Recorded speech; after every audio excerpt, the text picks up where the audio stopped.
hope you all are doing well. Welcome to your biology lecture. So take out your books as we have started unit number 2, solving a biological problem.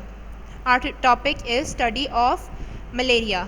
So in previous topics हमने कहाँ तक पढ़ा था? First of all कि observations क्या की गई थी मलेरिया के लिए, फिर उसके लिए हमने डिफरेंट डिडक्शंस क्या की थी, और फिर जो एक्सपेरिमेंट था वो क्या था. सो बेसिकली जो हमने लास्ट पढ़ा था, Plasmodium should be present in mosquitoes. A mosquito can get plasmodium by biting a malarial patient. So open page number 25. इस टॉपिक तक हम प्रीवियसली पढ़ चुके हैं कि हमने डिडक्शंस क्या की थी कि अगर प्लाज्मोडियम ही रीज़न है मलेरिया का, तो ये कहाँ से आता है प्लाज्मोडियम. फिर हम उसके लिए ऑब्जर्वेशंस कर रहे थे. Plasmodium should be present in mosquitoes, यानी कि जो प्लाज्मोडियम है मॉस्किटोज में प्रेजेंट होना चाहिए. उसके अलावा a mosquito can get plasmodium by biting a malarial patient, कि अगर किसी मलेरियल पेशेंट को कोई मॉस्किटो काट रहा है तो उसमें भी प्लाज्मोडियम प्रेजेंट होगा. सो इस तरीके से हमारा क्या है एक्सपेरिमेंट, ये प्रूव हो सकता है कि प्लाज्मोडियम ही रीज़न है मलेरिया का. नाउ अब हमने एक्सपेरिमेंट क्या किया था. In order to test the above deductions, Ronald Ross, a British army physician. So एक फिजिशियन था, क्या नाम था उसका, Ronald Ross.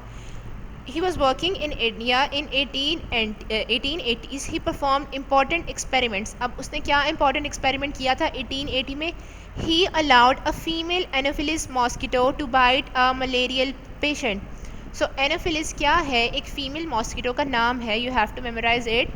Female mosquito Anopheles.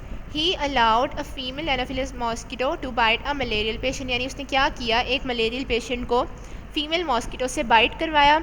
He killed the mosquito some days later. और कुछ दिनों बाद उसने क्या किया, उस मॉस्किटो को किल कर दिया. And found Plasmodium multiplying in mosquitoes stomach. यानी क्या हो रहा था, उस जो मॉस्किटो के स्टमक में था जो प्लाज्मोडियम था उसकी डिवीज़न हो रही थी. सो इससे क्या पता चला कि जब उसने बाइट किया था तो मॉस्किटो में भी वो प्लाज्मोडियम ट्रांसफ़र था, यानी मॉस्किटो में भी प्रेजेंट था और उसकी डिवीज़न हो रही थी स्टमक में. Look at this table. In fact, quinine was only effective remedy for malaria from the 17th to the 20th century. यानी कि जो क्विनिन थी, हमने बात की थी, मेडिसिन के तौर पर एक्ट करती थी मलेरिया को ट्रीट करने के लिए 17th सेंचुरी से 20th सेंचुरी में, बल्कि सिर्फ एक वाहिद इफेक्टिव रेमेडी थी, यानी एक वाहिद इलाज था जिसका वाकई लोगों पे असर होता था. सो नेक्स्ट अब हमने इस डिडक्शंस को प्रूव करने के लिए क्या एक्सपेरिमेंट किया था. The next logical experiment was to allow an infected mosquito having plasmodium to bite a healthy person. यानी कि जो एक मॉस्किटो इन्फेक्टेड था ऑलरेडी जिसमें प्लाज्मोडियम प्रेजेंट था, उसको क्या किया, एक हेल्दी पर्सन यानी कि एक सेहतमंद इंसान को बाइट करवाया उस मॉस्किटो से.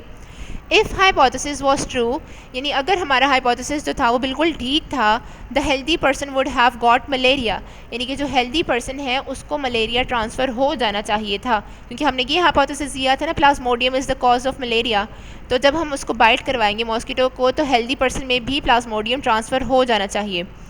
But scientists avoid using human beings for experiments when results can be so serious.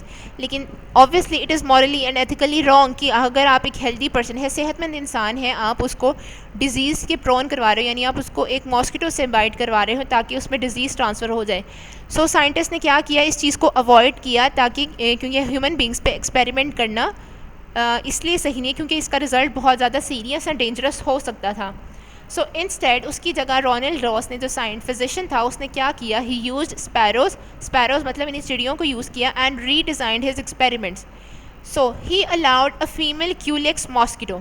अब उसने क्या किया, एक फ़ीमेल मॉस्किटो की एक स्पीशीज़ है दैट इज़ कॉल्ड क्यूलेक्स. उसने उसको क्या किया, स्पैरोज को बाइट करवाया जो कि सफ़र कर रही थी मलेरिया से already. So some of the mosquitoes were killed and studied at various times. So इसी तरह बहुत से मॉस्किटोज़ के साथ एक्सपेरिमेंट्स किए गए और उनको मार कर, इनको किल कर कर उन पर डिफरेंट स्टडीज़ की गई. Ross found that plasmodium multiplied in the wall of mosquito stomach and then moved into mosquito salivary glands. यानी कि जो प्लाज्मोडियम था, जिसको हमने रीज़न कहा था मलेरिया की, वो कहाँ, मॉस्किटो के स्टमक में यानी पेट में मल्टीप्लाई होता है और वहाँ से कहाँ मूव कर जाते हैं, मॉस्किटो के सेलेवरी ग्लैंड्स. अब सेलेवरी ग्लैंड्स क्या हैं, जो मुंह में ग्लैंड्स प्रेजेंट होते हैं जहाँ पे स्लाइवा प्रोड्यूस होता है. सो हम क्या बात की थी कि जो प्लाज्मोडियम है वो आहिस्ता आहिस्ता मॉस्किटोज़ के मुंह में यानी कि सलाइवरी ग्लैंड्स में सलाइवा के साथ मिक्स होकर वहाँ प्रेजेंट होंगे. He kept some mosquitoes alive.